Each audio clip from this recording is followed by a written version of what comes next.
Hello and welcome back to students. तो ये आपका क्वेश्चन पेपर इम्प्रूवमेंट का क्वेश्चन पेपर है, ये केमिस्ट्री का और आईसीएसई बोर्ड का है, क्लास 10 का। तो यहाँ पे पार्ट वन में हमने देखे थे सेक्शन ए के सभी सवाल। अब सेक्शन बी के कुछ सवाल बचे हुए हैं जो हमने देखने हैं इस पार्ट टू में, और फिर से कोशिश करेंगे पूरी कॉन्सेप्ट क्लैरिटी हो आपको और ट्रिक्स का भी भरपूर इस्तेमाल हो। चलिए शुरू करते हैं। ये है आपका सेक्शन बी। तो ये दोनों क्वेश्चन तो आप देख चुके हो। क्वेश्चन नंबर थर्ड के ये दोनों पार्ट तो आप देख चुके हो। अब हम चलते हैं थर्ड पार्ट की तरफ। देखिए थर्ड पार्ट कहता है arrange the following as per the instructions given in the brackets. तो यहाँ पे हमने बताना है decreasing order of atomic size, मतलब सबसे पहले सबसे बड़ा आना चाहिए। डिक्रीजिंग ऑर्डर का मतलब ये हो गया, तो सबसे बड़ा होता है यहाँ पे एम जी, क्योंकि ये सब क्या है, सब एक ही ग्रुप के, सॉरी एक ही पीरियड के मेंबर्स हैं। तो ये रहा आपका एम जी, सबसे बड़ा होगा ये।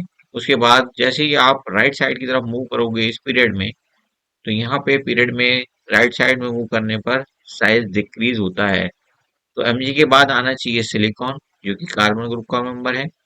ओके, उसके बाद आना चाहिए आपका फॉस्फोरस, और उसके बाद आना चाहिए सल्फर, जो कि ऑक्सीजन ग्रुप का मेंबर है। ये आपका नाइट्रोजन ग्रुप का मेंबर हो गया, ये आपका कार्बन ग्रुप का मेंबर हो गया, और ये आपका सेकेंड ग्रुप का मेंबर है। तो ये इनका ऑर्डर है।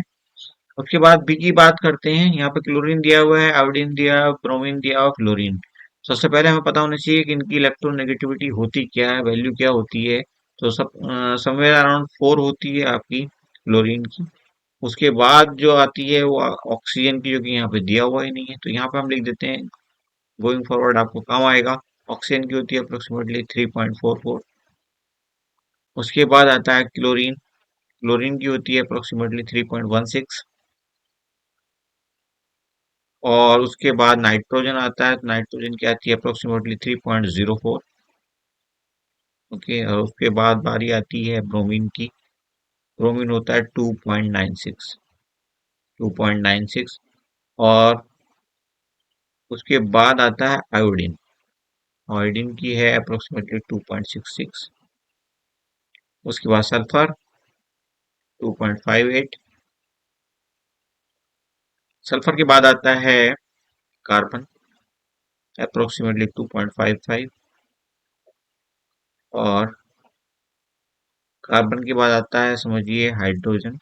हाइड्रोजन की होती है अप्रोक्सीमेटली 2.2। उसके बाद आता है फास्फोरस, और फास्फोरस की होती है अप्रोक्सीमेटली 2.19, यानी कि हाइड्रोजन से थोड़ा कम। उसके बाद आता है सिलिकॉन, और सिलिकॉन की वैल्यू अप्रोक्सीमेटली 1.9 होती है। तो ये इलेक्ट्रोनेगेटिविटी की वैल्यू है पाउलिंग स्केल पर। ओके, पाउलिंग स्केल स्केल पर ही हम इलेक्ट्रोनेगेटिविटी नापते हैं किसी एटम या एलिमेंट की। ओके, तो यहाँ पे ऑर्डर आपसे पूछा गया है chlorine, bromine, iodine and fluorine. Okay, तो फ्लोरीन सबसे ऊपर रहेगा। इंक्रीजिंग ऑर्डर पूछा है, तो फ्लोरीन सबसे ऊपर रहेगा। उसके बाद बारी आएगी क्लोरीन की, क्लोरीन के बाद बारी आएगी ब्रोमीन की, और ब्रोमीन के बाद बारी आएगी आयोडीन की। तो ये रहेगा इनका ऑर्डर। क्लियर है? नेक्स्ट देखिए फोर्थ पार्ट कहता है Harsh perform the following experiment in laboratory state one significant observation made by Harsh. जब हर्ष ने क्या किया हो, पहले इस क्वेश्चन को समझिए। हर्ष ने कोई एक्सपेरिमेंट परफॉर्म किया है लेबोरेटरी में। आपको बताना है कि जब उसने कंसंट्रेटेड सल्फ्यूरिक एसिड ऐड किया है ब्लू विट्रॉल में, तब क्या ऐसी एक चीज हुई है जो कि बहुत इंपॉर्टेंट, बहुत सिग्निफिकेंट है। वो ऑब्जर्वेशन आपने बताना है।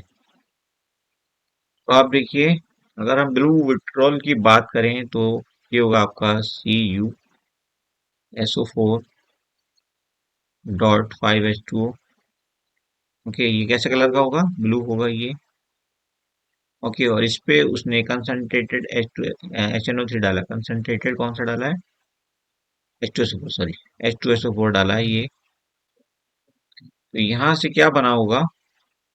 यहाँ से बना होगा CuSO4, जो कि एनहाइड्रस होगा, मतलब उसमें पानी नहीं होगा, एनहाइड्रस। इसमें पानी नहीं होगा। ये जो वाटर मॉलिक्यूल है ये क्योंकि ये एज ए डिहाइड्रेटिंग एजेंट काम करता है H2SO4, तो ये वाटर को यहाँ से रिमूव कर देगा। बचेगा ये CuSO4, और CuSO4 कैसे कलर का होगा? व्हाइट कलर का होगा। कैसा कलर? White colour. तो आप व्हाइट कलर से इसको पहचान सकते हैं।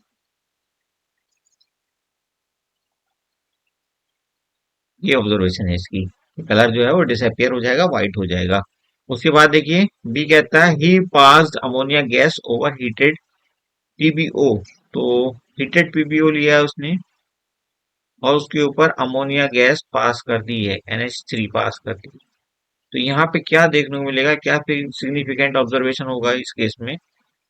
ये हुआ, ये आपका येलो होता, देखिए ये जो पीबीओ है ये येलो होगा, ये हीटेड होगा, मतलब गर्म होगा। ओके। तो यहाँ पे आपको जो पीबी मिलने वाला है, ये पीबी मिलेगा, पीबी मिलेगा तो ये ग्रे कलर का होगा। ओके। तो कलर चेंज यहाँ पे देखने को मिलेगा, साथ ही साथ यहाँ पे N2 निकलेगा, N2 गैस निकलेगी, सॉरी। और साथ ही साथ बनेगा पानी। क्या बनेगा? पानी, वाटर। रीजन से ये बैलेंस भी है, आई गैस। नहीं, आप बैलेंस कर लो, आप ये 2NH3 तो यहाँ पे 2 लगा दो। ये बैलेंस भी हो गई इक्वेशन अब आपकी। क्लियर? तो ये था इस पार्ट बी में ऑब्जर्वेशन। अब बात करते हैं पार्ट सी में क्या हुआ। थोड़ा,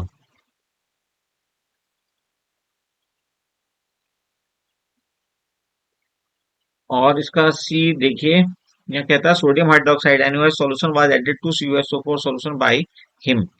तो अगर आप CuSO4 सॉल्यूशन लोगे तो यहाँ पे कैसे कलर का होगा? ये ब्लू कलर का होगा। CuSO4 कैसा होगा? ये ब्लू।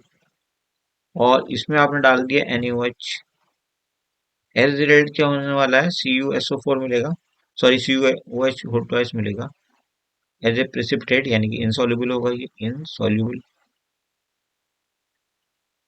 या आप कह सकते हो पीपीटी मिल जाएगा। ओके।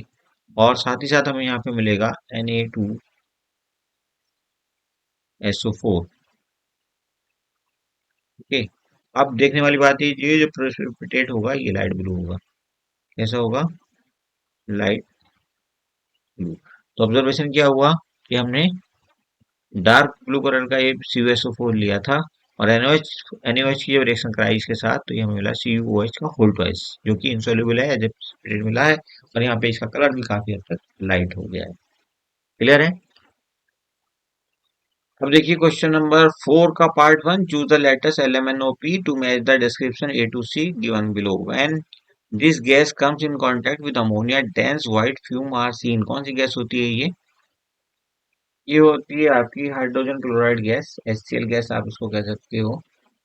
यानी कि ओ आपका आंसर बनेगा यहाँ पे। उसके बाद सेकंड कहता है B, the gas that turns moist lead acetate paper silvery black. ये क्या होगा? तो ये होगा आपका H2S गैस।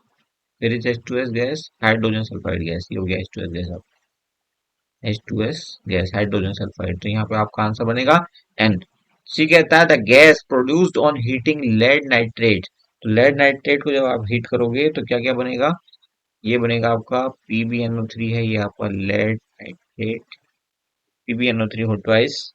और इसको आप हीट करोगे तो ये डिकम्पोज हो जाएगा। डिकम्पोज हो जाएगा तो यहाँ पे आपको मिलने वाला है PbO, साथ ही साथ NO2 gas, NO2 gas plus O2 gas. अब इसको आप बैलेंस भी कर लो, तो यहाँ पे आप 2 लगा दो। उसके बाद यहाँ पे भी 2 लगा दो, यहाँ पे हो गया ये 4। ओके, ये बैलेंस इक्वेशन है। यहाँ पे हमें क्या क्या मिलने वाला है? NO2 गैस मिलेगा, O2 गैस मिलेगी। तो यहाँ पे देखिए NO2 गैस दी है क्या? नाइट्रोजन डाइऑक्साइड ये दी हुई है ना, NO2 गैस। तो यहाँ पे आपका आंसर क्या हो जाएगा? सी में आएगा पी, बी में आया था एन, और पहले वाले में क्या आया था? ओ। फाइन। पार्ट 2 का कहता है पहला सवाल। यहाँ पे बेसिकली है क्या? पार्ट 2 वो समझते हैं। Smith wrote the following statement incorrectly inside the word to correct the statement. आपने कुछ लगाना है यहाँ किसी वर्ड के आगे पीछे, और उसके बाद उसको करेक्ट करके आपने लिखना है। तो लेड ब्रोमाइड, उसने कहा लेड ब्रोमाइड कंडक्ट इलेक्ट्रिसिटी, ऐसा कुछ कहा है उसने। लेड ब्रोमाइड कैसा होना चाहिए? PbR, ये होता है ना लेड ब्रोमाइड।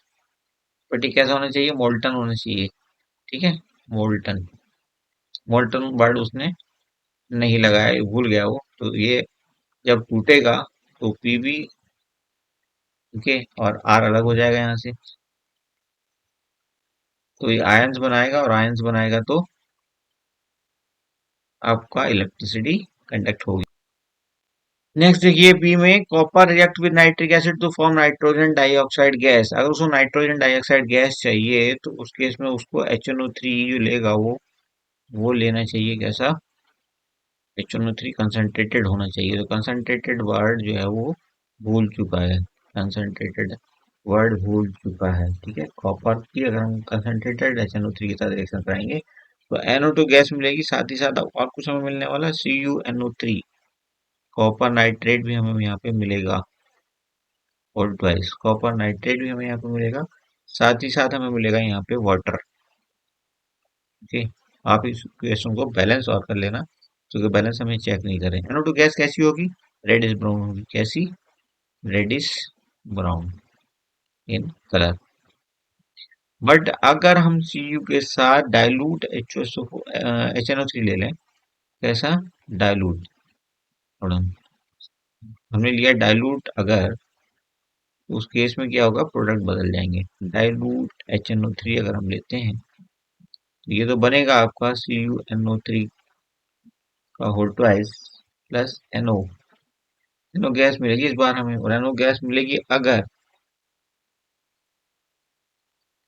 तो इसका रंग कैसा होगा, ये कलरलेस होगी, ठीक है, कलरलेस होगी। तो यहाँ ध्यान रखना होगा कि ये जो नाइट्रिक एसिड है ये इसने गलत लिख दिया, यहाँ पे लिखना चाहिए था कंसंट्रेटेड C1C, कंसंट्रेटेड सॉल्ट में लिख सकते हो HNO3, ओके। अब है आपका सी पार्ट, तो सी में क्या कहता है, bromoethane react with sodium hydroxide to produce ethanol and sodium bromide. यहाँ पे ये बताना भूल चुका है कि इसने किस तरह का बेस लिया है। ये बेस जो लिया है NaOH, ये कैसा है, या तो ये एक्वस होना चाहिए, NaOH एक्वस, या फिर ये होना चाहिए कैसा, एल्कोहलिक, NaOH एल्कोहलिक, AlC। अगर ये एल्कोहलिक लेगा तो यहाँ पे हमें क्या मिलेगा, एल्कीन मिलेगा, और अगर ये NaOH एक्वस होगा तो उस केस में हमें मिल जाएगा इथेनॉल प्लस सोडियम ब्रोमाइड, और रिएक्शन कुछ इस ढंग से होगी, हम कुछ इस ढंग से लिख सकते हैं, ये होगी ब्रोमोइथेन CH3 CH2 Br, और यहाँ पे हमने ले लिया NaOH एक्वस, बस एक्वस, और इससे हमें मिलने वाला है क्या, इथेनॉल, यानी कि CH3 CH2 OH plus sodium bromide NaBr। Done. Balance कर लेना इसको, एक बार चेक कर लेना, अगर बैलेंस ना हो तो बैलेंस कर लेना। नेक्स्ट देखिए, थर्ड पार्ट है फोर्थ क्वेश्चन का, third part, just moment. Fourth question का थर्ड पार्ट कहता है, कॉलम ए से आपने कॉलम बी को मैच करना है, showing the reaction of H2SO4। H2SO4 की कुछ रिएक्शंस यहाँ पे दी हुई है, उनमें आपने मैच करना है। तो एसिडिक प्रॉपर्टी यहाँ पे कौन शो कर रहा है, यहाँ पे देखिए एसिडिक प्रॉपर्टी ये शो कर रहा है, क्योंकि ये एज ए बेस, किसका बेस है ये मेटेलिक बेस है, तो मेटल का बेस, मेटल का ऑक्साइड है, एज ए बेस काम करेगा, और ये आपका एज एसिड काम करेगा, तो एसिड बेस रिएक्शन हो जाएगी ये इसकी। और न्यूट्रलाइजेशन रिएक्शन जिसको आप कहते हो CSO4, एक सॉल्ट बन जाएगा, इसके अलावा एक वाटर बन जाएगा, प्लस यहाँ पे हीट भी जनरेट होने वाली है, ओके। तो ए का हो जाएगा 3, ए का हो जाएगा 3। उसके बाद बारी आती है बी की, एज डिहाइड्रेटिंग प्रॉपर्टी कहाँ पे शो कर रहा है H2SO4, तो H2SO4 की डिहाइड्रेटिंग प्रॉपर्टी यहाँ पे शो हो रही है, इसके अंदर से इसने क्या किया, वाटर निकाल दिया है। यहाँ पे देखिए 11 मॉलिक्यूल्स ऑफ वाटर निकले हैं, ओके। तो ये आपका डिहाइड्रेटिंग प्रॉपर्टी शो कर रहा है, यानी कि बी का हो जाएगा 1, बी का हो जाएगा 1। बारी आती है सी की और फिर डी की भी। सी में देखिए नॉन वोलेटाइल एसिड कहाँ पे दिखा रहा है, नॉन वोलेटाइल एसिड ये अपने आप को, तो यहाँ पे देखिए NaCl प्लस H2SO4 की हम रिएक्शन कराएंगे तो ये आपका एक सॉल्ट मिलेगा, और ये आपका HCl मिल गया, तो यहाँ पे ये नॉन वोलेटाइल प्रॉपर्टी शो कर रहा है, यानी कि सी का हो जाएगा 4। अब बारी आती है डी की, तो डी में देखिए बचता क्या है, 2। Oxidising agent, as a oxidising agent H2SO4 कहाँ पे काम कर रहा है, यहाँ पे, क्योंकि ये सल्फर को ऑक्सीडाइज कर रहा है और ये SO2 में बदल जा रही है। ठीक है जी, इसका ऑक्सीडेशन नंबर बढ़ रहा है, इसका मतलब इसका ऑक्सीडेशन हो रहा है। आप कह सकते हैं ये भी दूसरा एक वो होता है इसमें पॉइंट कि ऑक्सीजन ऐड हो रही है, इसलिए ऑक्सीडेशन कहेंगे आप इसको। ठीक है जी, तो एस का यानी कि सल्फर का ऑक्सीडेशन हो रहा है, कौन करा रहा है, H2SO4, क्योंकि H2SO4 यहाँ पे एज ऑक्सीडाइजिंग एजेंट काम कर रहा है। नेक्स्ट देखिए question number 5, calcium oxide is a drying agent. चलिए इसको पूरा लेते हैं पहले इसकी।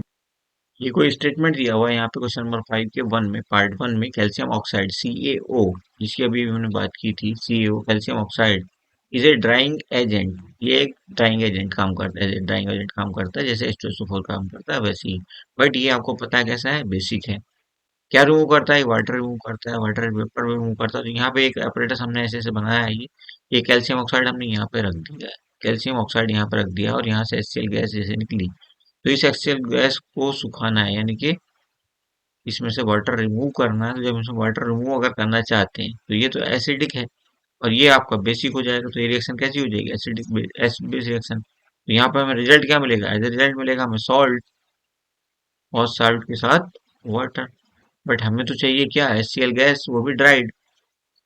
ठीक है, तो हम क्या करेंगे यहाँ पे, कैल्शियम ऑक्साइड की जगह क्या लगा देंगे, H2SO4, H2SO4 हम इस्तेमाल करेंगे कैल्शियम ऑक्साइड की जगह, ताकि इसकी नमी को ये H2SO4 सोख ले और ओवरऑल रिजल्ट में हमें HCl यहाँ से मिल जाए जो कि सूखा हो। क्लियर है, इसलिए हम H2SO4 का इस्तेमाल करेंगे। तो देखिए सवाल नंबर 1 ए क्या कहता है, what mistake did the student make. Student ने क्या मिस्टेक की है, ये मिस्टेक की है कि कैल्शियम ऑक्साइड यहाँ पे रख दिया है, इसके बदले क्या रखना था, H2SO4। बी कहता है what change should be made by the student in order to collect the dry HCl gas. अगर हमें ड्राई HCl गैस चाहिए, स्टूडेंट को चाहिए, तो यहाँ पे क्या रखना पड़ेगा इसको, H2SO4, जो एज ए एसिड भी काम करेगा और साथ ही साथ एज ए डिहाइड्रेटिंग एजेंट भी काम करेगा। चूंकि ये भी एसिड और ये भी एसिड, तो ये एसिड बेस रिएक्शन नहीं करेगा और एज ए रिजल्ट हमें ये सूखी गैस मिल जाएगी, as HCl gas. Second part कहता है select the correct answer from the options given in brackets.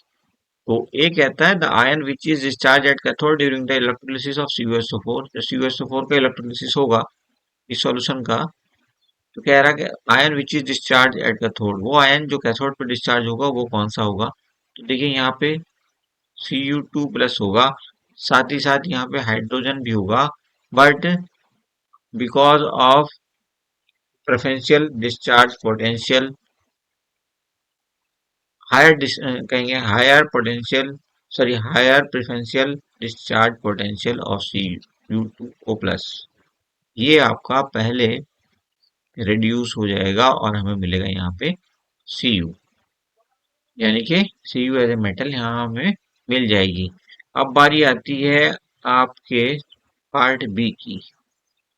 Part B में हमसे कह रहा है during electroplating of an article with AG की इलेक्ट्रोप्लेटिंग करनी, मतलब किसी आर्टिकल के ऊपर चढ़ाना है, using sodium argento cyanide as an electrolyte.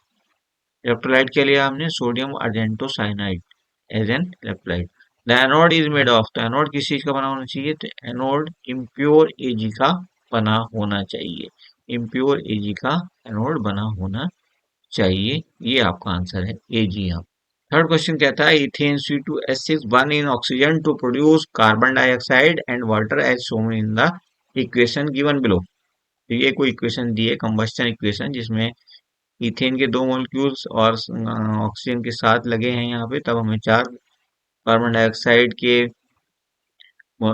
Moles मिले हैं प्लस 6 ऑक्सीजन के, सॉरी वाटर के मिले हैं। तो यहाँ पे देखिए सबसे पहले ये इक्वेशन बैलेंस है, कि अगर बैलेंस है तभी बात आगे बनेगी। तो यहाँ पे देखिए सी के 4 हो गए, तो यहाँ पे सी आपके 4 हो गए, ठीक है। हाइड्रोजन कितने हैं यहाँ पे, 6 × 2 यानी कि 12 हाइड्रोजन है, तो 12 हाइड्रोजन हो गए, ये बैलेंस है। अब बचती है ऑक्सीजन, 14 हो गए ऑक्सीजन, तो देखिए यहाँ पे 6 हो गए ये ऑक्सीजन के और 8 ये हो गए, तो 14 ऑक्सीजन, यानी कि इक्वेशन तो बैलेंस है। अब इक्वेशन बैलेंस है तो इसके एक एक क्वेश्चन को हम आंसर कर देते हैं। Calculate the composition of resulting gases mixture eight room temperature when 60 cc of ethane burns in 250 cc of oxygen। Oxygen हमने कितनी ली, 250 cc। तो हमें पता करना है रिजल्टिंग गैसियस मिक्सचर का कंपोजिशन क्या क्या मिलेगा हमें, कितना कितना। देखिए यहाँ पे हमने क्या कहा कि 2 मोल अगर हम इथेन के लें तो ऑक्सीजन के लगेंगे 7 मोल, यानी कि इथेन का 1 मोल 1 मोल ऑफ इथेन। इसको अगर हमने जलाना है, कंबस्शन करना है इसका, तो हमें चाहिए 7/2 moles of O2 O2 oxygen कितनी चाहिए हमें, 7/2 मोल्स।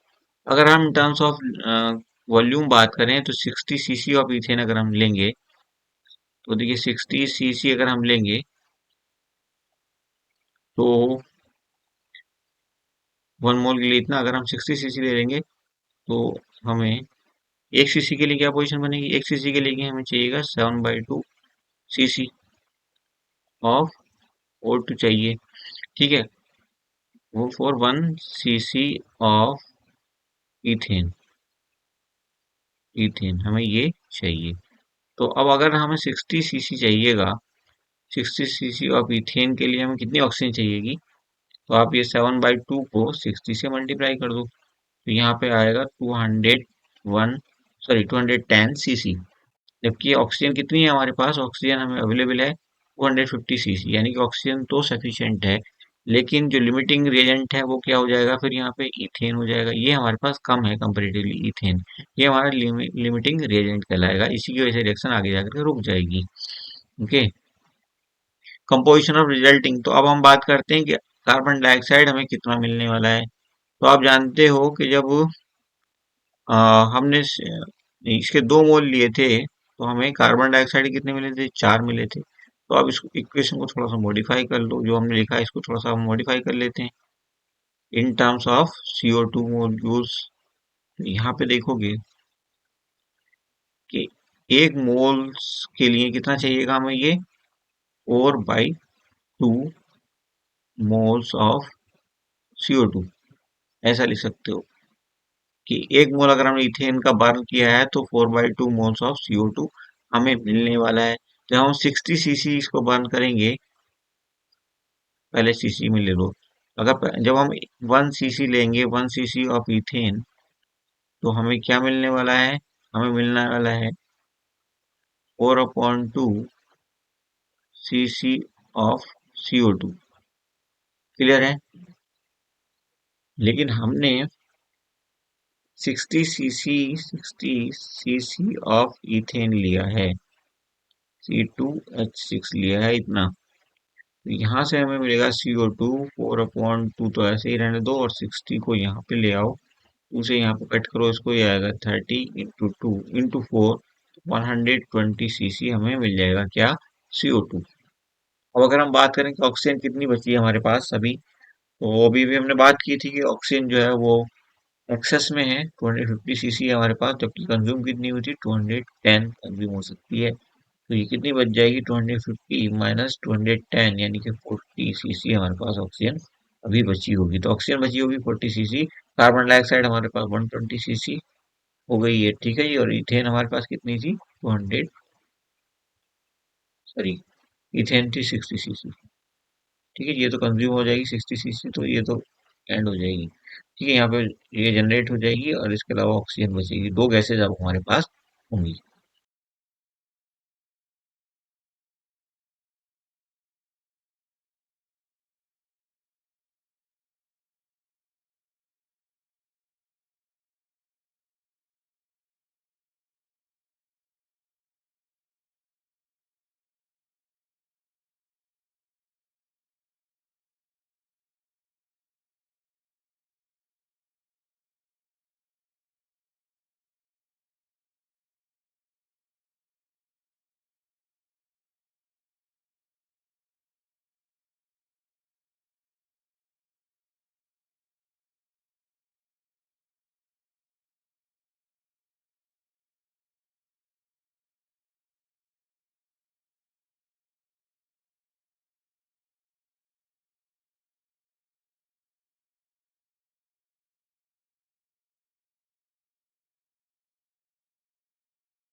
क्वेश्चन नंबर 7 में पहला पार्ट क्या था, answer the following questions related to the electrolytic reduction of pure alumina. Pure alumina का जो इलेक्ट्रोलाइटिक रिडक्शन होगा उसके बारे में यहाँ तो सवाल दिए, उनको आपने आंसर करना है। एक कहता था reaction occurring at anode, anode पे क्या रिएक्शन होने वाली ये बताना है।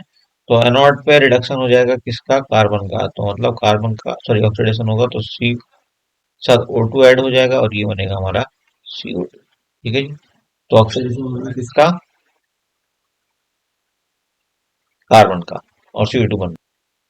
बी कहता था रिएक्शन अकरिंग एट एनोड, तो एनोड पे क्या होने वाला है, रिडक्शन होगा और इसमें रिडक्शन किसका होने वाला है, एल्यूमिनियम का। तो Al3 प्लस यहाँ पे 3 इलेक्ट्रॉन लेगा और 3 इलेक्ट्रॉन लेने के बाद इसकी ऑक्सीडेशन स्टेट जीरो हो जाएगी। यहाँ पे क्या बना लेगा, Al एल्यूमिनियम सॉलिड जिसे आप कह सकते हो, Al सॉलिड बन जाएगा। ठीक है जी, तो ये हो गई रिएक्शन एट कैथोड।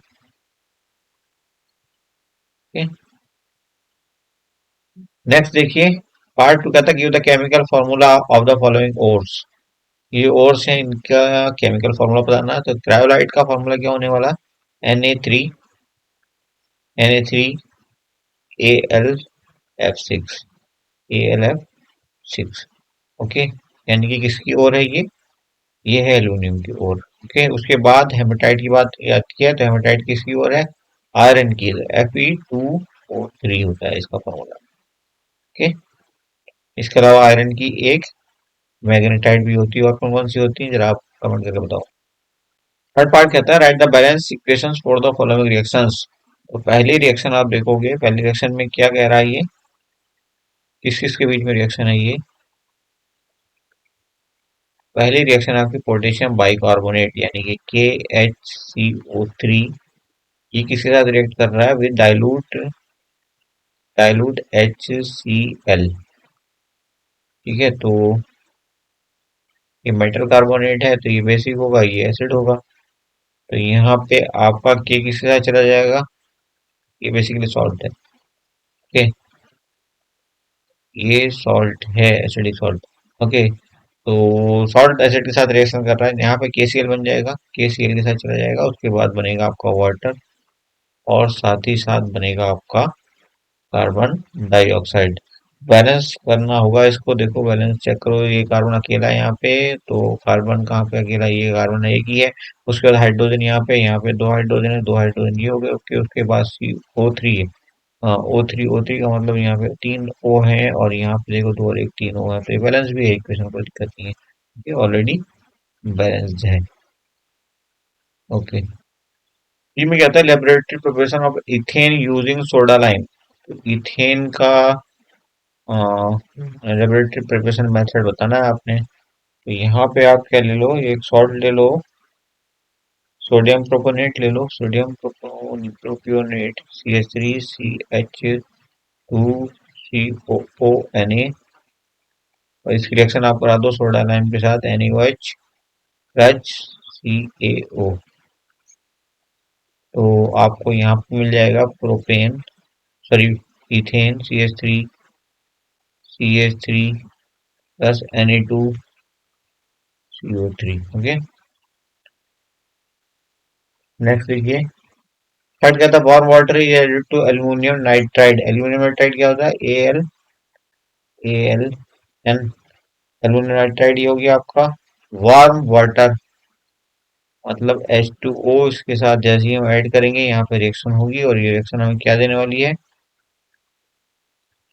रिएक्शन हमें देगी AlOH whole thrice plus ammonia NH3 gas की फॉर्म में देगी। और ये भी आई थिंक बैलेंस है। यहाँ पे नहीं, बैलेंस नहीं, इसको बैलेंस करना पड़ेगा। यहाँ पे 3H है, यहाँ वो है तो 3O है, तो यहाँ पे 3 करना पड़ेगा। उसके बाद H भी यहाँ 3 है, H3 है, और H3 यहाँ पे H6 हो गया, तो H तो 6 हो गया, बैलेंस हो गया ऑलरेडी। एल्यूमिनियम ऑलरेडी बैलेंस है, नाइट्रोजन नाइट्रोजन ऑलरेडी बैलेंस है, हाइड्रोजन 6 है। ठीक, तो सब कुछ बैलेंस है, ये बैलेंस हो गई इक्वेशन आपकी। नेक्स्ट देखिए, fourth, nitrogen and hydrogen combine in the presence of a catalyst to give ammonia gas with reference to the above reaction. इस रिएक्शन के रेफरेंस में आपने इन सवालों के आंसर करने हैं। व्हाट आर दीज क्वेश्चंस, तो पहले कहता है name the catalyst use. Catalyst जो यहाँ पे यूज होता है वो iron okay, finally divided. Iron आप उसको कह सकते हो, और आयरन का सिंबल क्या होता है, Fe। ओके, उसके बाद भी कहता है to what temperature the above reaction occurs. तो रिएक्शन का टेम्परेचर क्या होना चाहिए, 300 टू 400 डिग्री सेल्सियस। क्लियर है, 300 टू 400 डिग्री सेल्सियस। अब बारी आती है सी की, what optimum pressure pressure should be maintain during the reaction. तो ये होगा आपका pressure approximately 200 to 300, 200 to 300 ATM. Clear, तो तीनों सवालों के जवाब आपको मिल गए। Now the last question is question number 8। पहला पार्ट क्या था, 1 mole of CO2 occupies 24 dm cube at room temperature. dm cube मतलब litre. At room temperature and pressure calculate the following the mass of 6 litre of CO2। तो 1 mole of CO2 मतलब क्या हो गया, 1 mole of CO2। तो CO2 का molecular mass कितना होता है, 44 होता है। ये आप निकाल सकते हो, आई गेस कोई दिक्कत नहीं होनी चाहिए। कार्बन का 12 और ऑक्सीजन का 16 प्लस 16 इंटू 16, 16 इंटू 2 सॉरी, तो 32 plus 12, 32 plus 12 is equal to 44। Okay, तो ये 44 ग्राम हो गया हमारा 1 मोल का मास। ओके, रूम टेम्परेचर पे। उसके बाद बारी आती है पार्ट ए की, कहता है mass of 6 litre of CO2।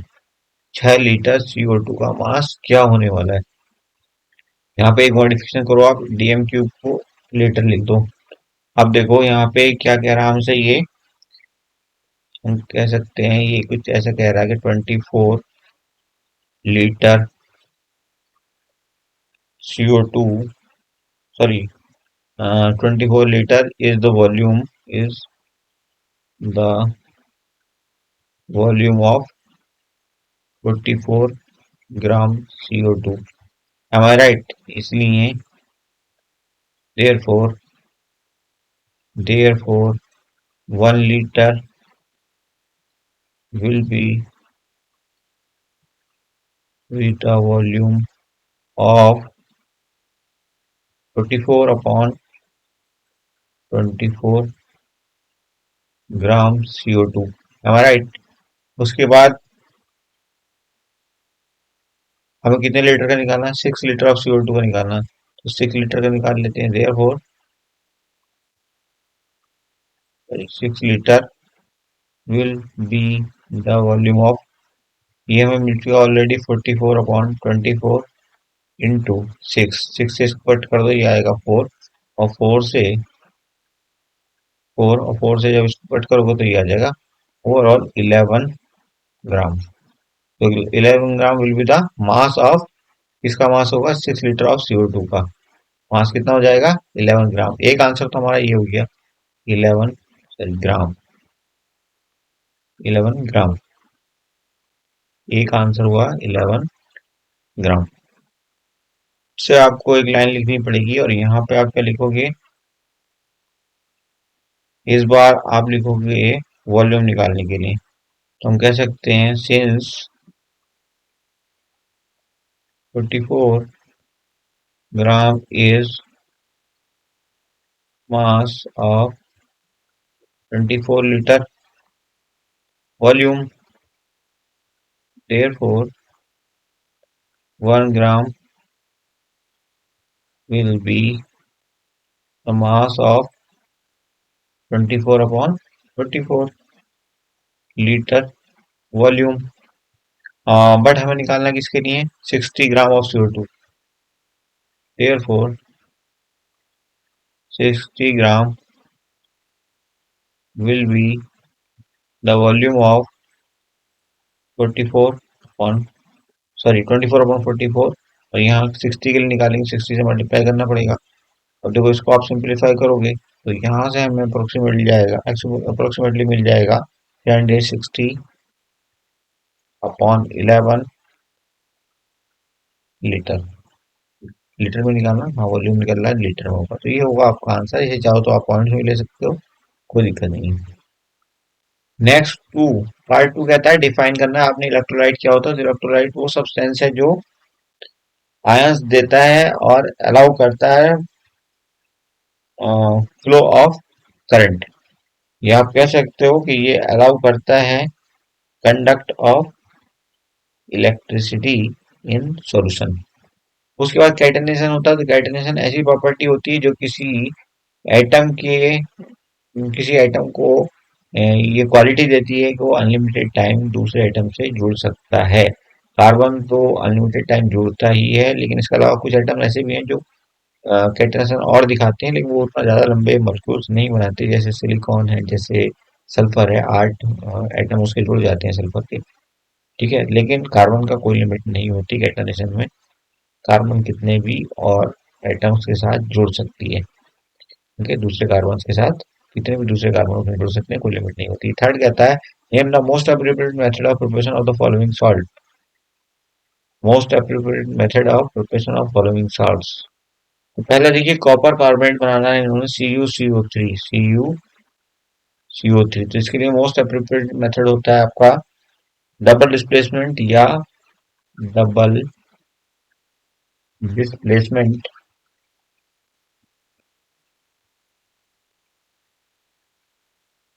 या इसको आप कह सकते हो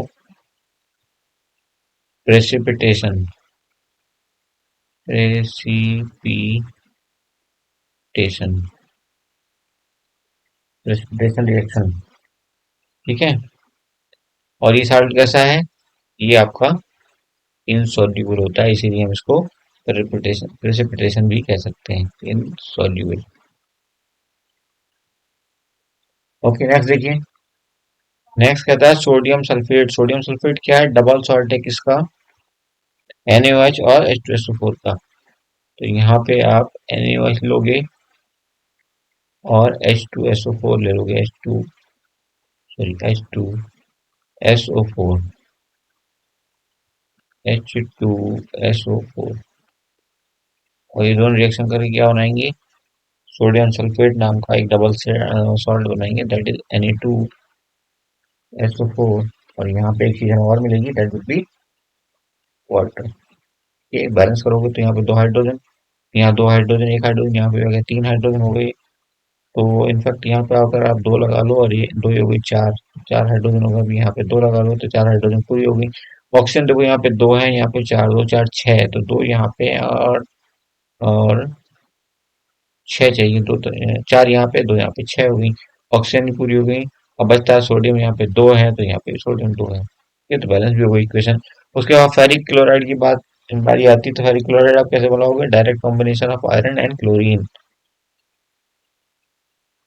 ठीक है जी। FeCl3, FeCl3 आपका बनेगा जब Fe रिएक्ट करेगा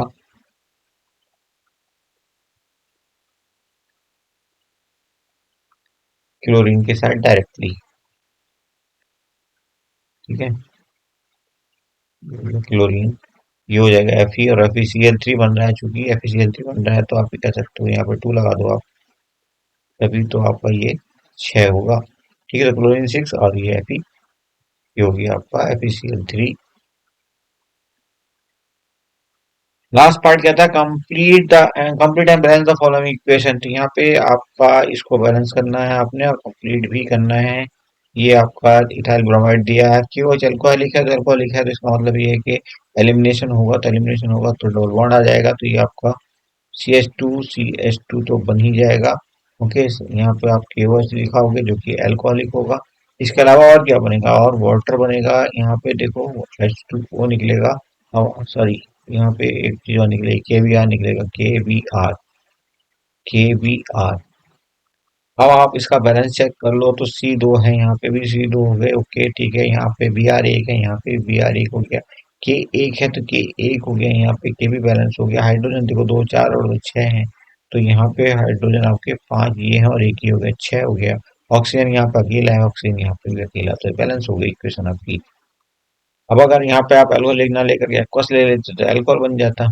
ठीक है, वो डिफरेंट रिएक्शन हो जाती। अब यहाँ पे एथिल अल्कोहल भी दिया हुआ है, कंसंट्रेटेड H2SO4 की रिएक्शन होनी 170 पे, तो एलिमिनेशन हो जाएगा, एलिमिनेशन होगा और यहाँ पे क्या बन जाएगा? वाटर निकाल दो आप, वाटर निकाल दो सबसे पहले।